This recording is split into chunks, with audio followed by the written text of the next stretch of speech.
One of the best decisions you can make this year is cut negative people out of your life. Get rid of the haters, get rid of the people that are just going to tear you down, and surround yourself with winners and people that are going to lift you up. You see, a real friend will also tell you the truth, but they'll tell it to you in love. They might say, yeah, you should dream bigger. You should try harder. You should treat your wife better. You should hang out with your kids more. You should try and make more money. You should set bigger goals. You want to surround yourself with people that are going to cause you to stretch and be greater. And you do that by first cutting off the negativity and decide, like, look, I'm going to surround myself with people that are having a different conversation. You know, I'm not against sports or any of that stuff. But there comes a time where the conversation should level up. It should be like, okay, what are you doing this week? As opposed to talking about other people's lives, about the celebrities, about the sports stars, about the USC stars. And again, that stuff's great. I like a movie every now and then. But I don't want to talk about their lives. I want to talk about my life. And I heard it was my man Myron Golden who was talking about the other day. And he was saying, you know, I don't watch the news or listen to all these problems going on because if I can't even fix the problems in my own life, how am I going to fix problems that are in other people's lives? You know what I'm saying? And so it's just like, let's focus on me. Let's focus on my family, my team, what we're called to do. And I'm speaking that to you to focus on your team, your calling. Like, what's your goal this week? What are you doing when you wake up early in the morning? You know, it was Grant Cardone who said the other day, he was like, look, let's beat the sun up. Go to bed a little bit earlier. And some of you are night owls. That's great. If you can crush it at night and get things done, do it. But I find for me personally that I start to get tired at night and I start to just like, I start to lag, then I start eating more, and I start just like, sure, I might even watch something inspirational on TV, but my energy would be much better spent if I just went to sleep and then got up early in the morning and crushed it and then just went for it.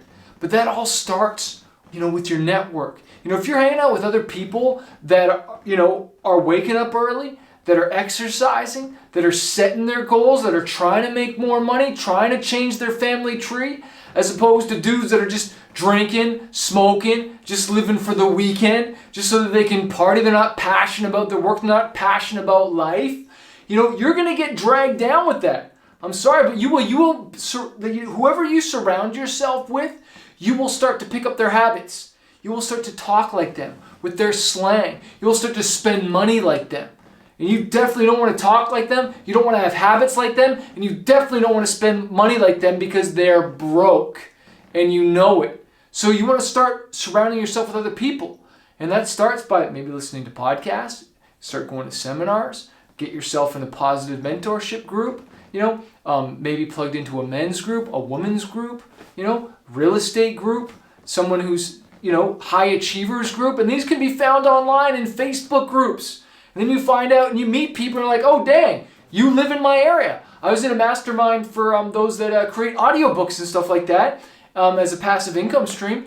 And they had these meetups. And people realize, oh, like, you know, you're not far from me. And so I can meet up with you here. And you find someone else. Oh, you're in this Facebook group, but you're also local to me. It takes you 30 seconds to make a post. Hey, I'm in Toronto or I'm in LA.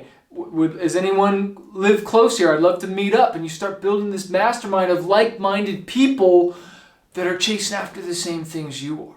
All right? One of the best decisions you can make this year is to cut off the negative people. Right? Even if you got to be alone for a little bit so you can focus on your calling. But you want to surround yourself with good people that are cause you to stretch. Les Brown says you cannot shrink into greatness. You have to stretch. One of the things I created, because I didn't get here alone, I thank God for my mentors. I thank God for all the books, all the people that wrote the books, that had the courage to write the books, to set up programs to mentor me. We now have officially the Fighters Club, okay? If you go to manifest.com/fighters only or click the link below this video, you can join my Fighters Club where every single month I go live to answer questions, training over video Zoom. You get access to a whole bunch of inspirational content, videos, music, you name it. But you also get to ask me questions and connect with other like-minded individuals because I know that it's no good being alone on this, man. It's lonely. It's lonely being a leader at times. all right? But you got to surround yourself with some other people. So that's why we created that. Click the link to join that. But I just want to remind you that a fighter isn't someone who never fails. A fighter is someone who never quits. A fighter is lonely sometimes. Leadership is loneliness. But you've got this. You've got great talent. You've got stuff inside of you that you know you need to do. Cut off the haters and let's go.